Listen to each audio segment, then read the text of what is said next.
Magandang araw, ako si Sir at isa na namang Tagalog na math lesson. Sa video na ito, ang pag-uusapan natin ay tungkol sa arithmetic sequence.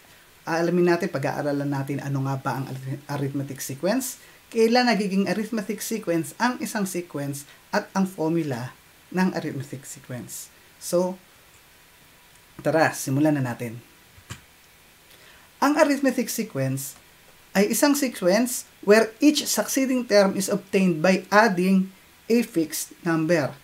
Adding a fixed number, yun ang tatandaan natin sa arithmetic sequence. Kunyari, meron tayong halimbawa, meron tayong 4, 7, 10, 13, 16, 19. Ito ang ating sequence. Titingnan natin, ang sequence ba ay may adding a fixed number para makuha yung sunod na term. So, 4 papuntang 7, kung titingnan natin, nagdagdag ako ng 3. So, nagdagdag ako rito ng plus 3. Yung 7 papuntang 10, plus 3. 10 to 13, plus 3, plus 3, plus 3. So, kung mapapansin nyo, consistent ang aking idinagdag para makuha ko yung sunod na term, plus 3. Therefore, ang sequence na ito, 4, 7, 10, 13, 16, 19, is an example of an arithmetic sequence. Again, para maging arithmetic sequence siya, maidinadagdag tayong constant, fixed number. Okay? Another example, let's have this. Let's have ang unang term, gawin nating 1, followed by 0. Sir, kala ko may dinadagdag. Bakit naging 0? Pagpatuloy muna natin. Negative 1. Negative 2. Sir, nagma-minus 1 yan. Actually, nag-a-add tayo ng negative 1. Plus negative 1. Nag-a-add tayo ng plus negative 1. Although, ang shortcut doon, para na rin tayo nagma-minus. So, pwede natin gamitin na shortcut yun, okay? So, nag-minus 1, although negative 1 yan, minus 1. So, negative 2 plus negative 1 is the same as negative 2 minus 1. So, ang sunod nating term dito is negative 3. So, nag-add din tayo dito ng negative 1. So, kung titingnan uli natin, pare-pareho yung value na ini-add natin para makuha natin yung sunod na term. This is also an example of an arithmetic sequence. Now, let's have this example. Alamin natin kung ang mga sunod bang mga sequence na ito ay arithmetic sequence or hindi. Let's have this example. Yan. We have the first sequence. Yung unang sequence natin, 10, 13, 16, 19. Para ba makuha yung sunod na term, may ini-add na fixed number. So, 10 papuntang 13 is nag-add ng 3. 13 papunta 16 plus 3. 16 papuntang 19, magpula-plus 3 ka rin. So, meron tayong fixed number na plus 3.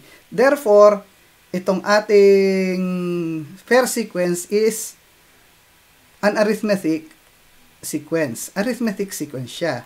Kasi, para makuha yung sunod na sequence, nagdadagdag lang tayo ng 3. So, para makuha natin na sunod sa 19, mag-plus 3 lang din tayo. So, ang magiging kasunod ng 19 is 22. So, arithmetic sequence siya. Dahil nag-plus tayo ng fixed number. In this case, ang pinlas natin ay 3. Next example, 2 papuntang 6. So, nag-plus ng 4.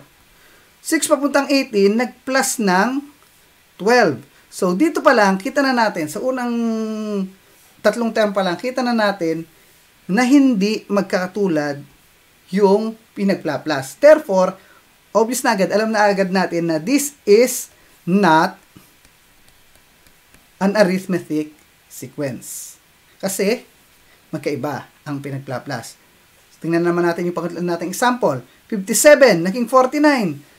Anong ginawa? Sir, nag-minus ng 8. Or nag-plus ng negative 8. Tingnan natin. Sir, tatatlo. Basta nagkatulad dito, sequence yan. Tingnan natin. 49 papuntang 41, nag-minus ng 8 o nag-plus ng negative 8. And since magkatulad yung ini-add natin, therefore, itong ating third sequence is also an arithmetic sequence. So, ganun lang siya kadali para malaman kung siya ay arithmetic sequence or hindi. Okay? So, paano naman natin malalaman kung halimbawa, tulad sa first sequence natin, alam natin na 22 yung sunod. Paano naman natin malalaman kung hinahanap natin ay yung pang 50th term, pang 50 term ng sequence na ito? Mahirap sunod-sunodin yun, yung 22, tapos susulat mo 24, so on and so forth.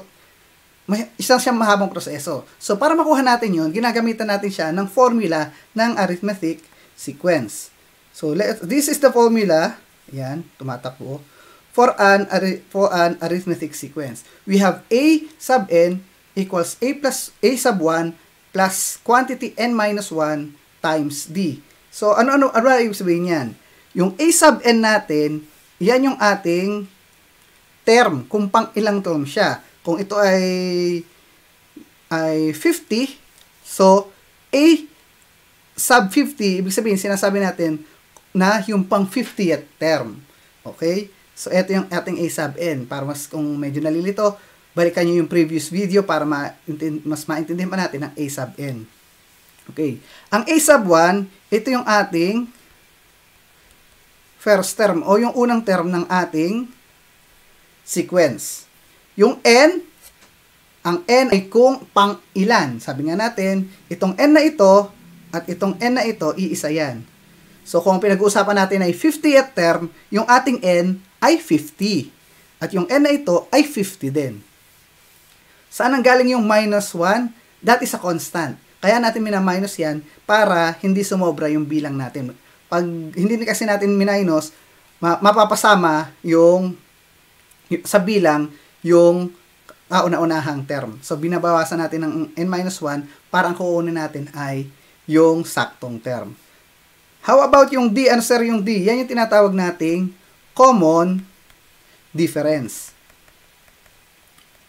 Yan yung ina-add natin. Yan yung kaninang ina-add natin para makuha yung term. Yan yung magkakatulad. Diba? So, bigyan natin ng example. Let's have 4, 8, 12, 16, 18. 18. 4, 8, 12, 16, 20. Okay, sorry. 24. So on and so forth. Okay. Pag pinag-usapan natin ay a sub n o gawin natin yung n ay 6 term. Pag ginawa natin yung 6 term o a sub 6, ito ang ating magiging a sub 6. 1, 2, 3, 4, 5, 6. Yung 24 ang ating a sub 6. Pero malimit, ang ginagamit yan, sabihin natin yung pang dire-diretso, pang 50th, pang 50th term. 50th term. Therefore, ang gagamitin natin is a sub 50. Ang ating a sub 1 ay yung ating kauna-unahang term, in this case, yung 4. Yung ating n, kung 50th term, siya ay 50. Yung d, ano ang difference ng mga term? So, para madaling kuhanin yon, i-minus mo yung, ipag-minus mo yung second term at yung fourth term. 8 minus 4 equals 4. So, yung d natin ay 4. Para mas malinaw, let's have some example, okay? So, puntahan natin ito. Determine the 10th term in the sequence 4, 6, 8, 10. So, ano yung mga hanapin natin? Siyempre, kailangan natin ng a sub n, a sub 1, n, at yung ating d.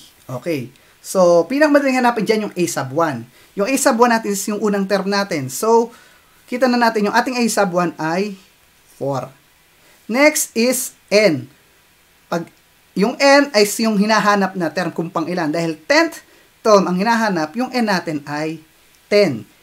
Tandaan, itong n na ito ay the same sa n na ito. Okay? So, yung d natin is yung ating common difference. So, ano yung iniaad dito? So, in this case, ay 2. Saan makuha yung a sub n? Yan ay magiging a sub 10. Yan yung hinahanap natin. Yung 10 ay galing doon. So, yan ay equal sa question mark. Hindi pa kasi natin alam kung ano ang sagot dyan. So, let us continue. Solve na natin by applying the formula. Again, we have the formula a sub n is equal to a sub 1 plus quantity n minus 1 times d. Sa-substitute lang natin yung mga value. So, we will have a sub 10 is equal to a sub 1 is 4 plus ang value ng ating n ay 10 minus 1. Ayan, pangit. Minus 1 times d, which is 2. So, yung mga naka-blue, yun yung isinubstitute natin. So, patungan ko na rin ito, a sub 10. Yan. Yung naka-blue, yan yung mga sinubstitute natin. And then, isosolve lang natin, PEMDAS. PEMDAS lang. So, black pen na gagamitin ko ha, black ink na. So, magiging 4 plus 10 minus 1 is equal to 9 times 2. This is equal to 4. 9 times 2 is equal to 18. So, 4 plus 18, which is equal to 22. So, yung ating a sub 10 is equal to 22. Yan na yung ating a sub 10. Yan yung ating 10th term. Therefore, the 10th term ng sequence 4, 6, 8, 10, yung pang-sampu niyan is 22. Check natin. Tiyagain natin, ano? So, dinadagdagan lang ng 2. So, ang sunod dito malamang ay 12,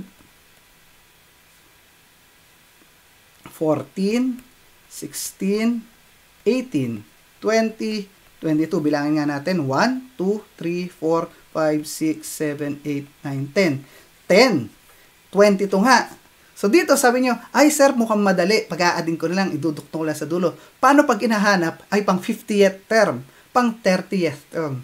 Nakakapagod, isulat na isulat yon. Kaya, ang gagawin natin, gagamitin natin ang ating formula.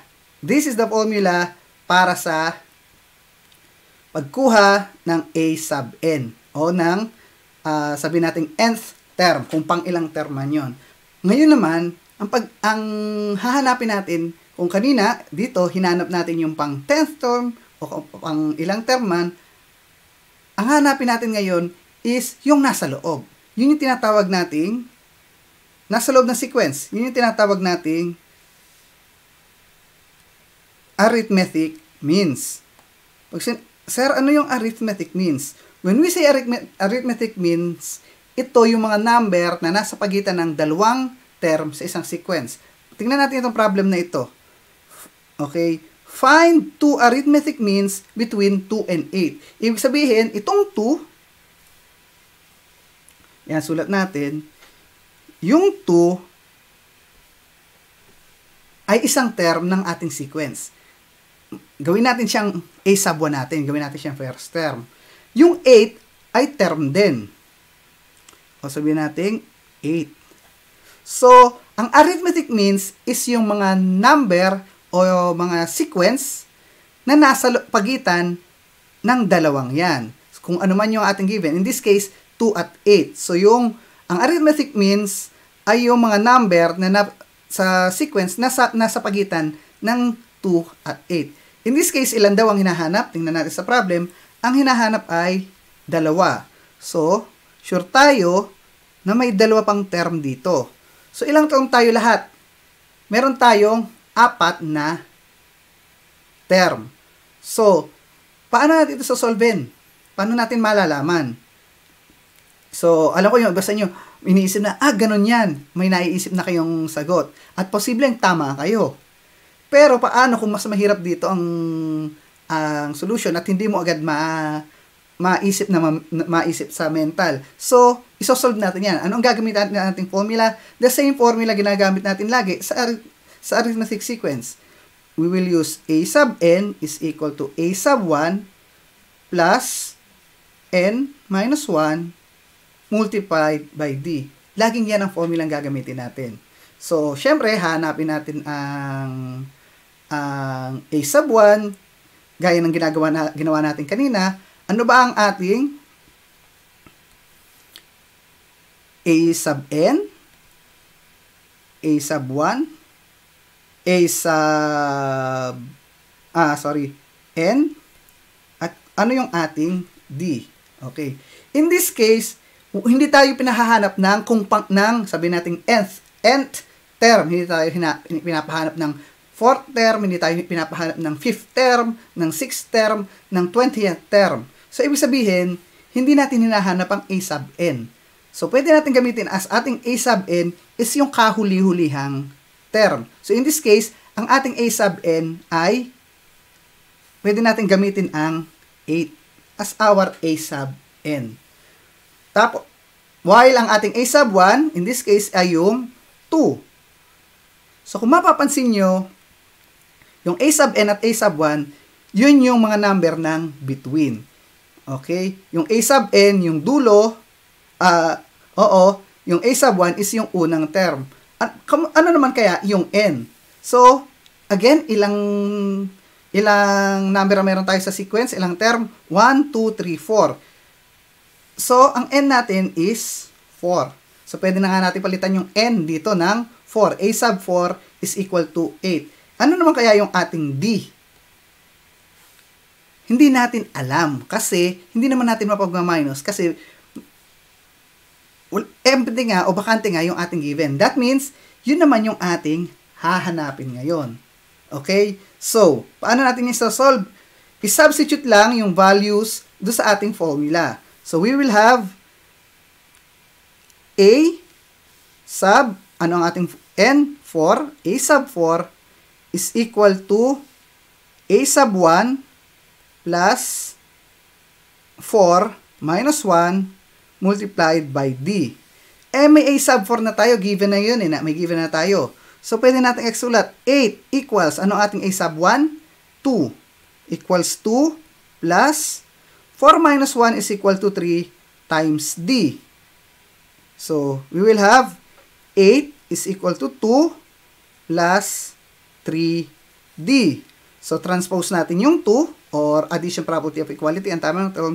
So, we will have 8 minus 2 equals 3d. Yan, pangit na yung d. Itaas ko na rito sa bandang taas. Diretso natin dito. We will have 6 equals 3d. Kailangan nating maiwan yung d na mag-isa. So, ang gagawin natin, we will divide both sides by 3. 6 divided by 3 is equal to 2. Cancel. So, we have d is equal to 2. Hindi pa tayo tapos. Hinahanap pa lang natin yung d. So, paano natin yung sasagutin yung tanong? Dahil nga yung d, ang ating common difference, ito yung ating ini-add. Ganun lang din ang gagawin natin. I-add lang natin. So, 2, yung 2, plus 2, is equal to 4. And dagdag lang ulit natin.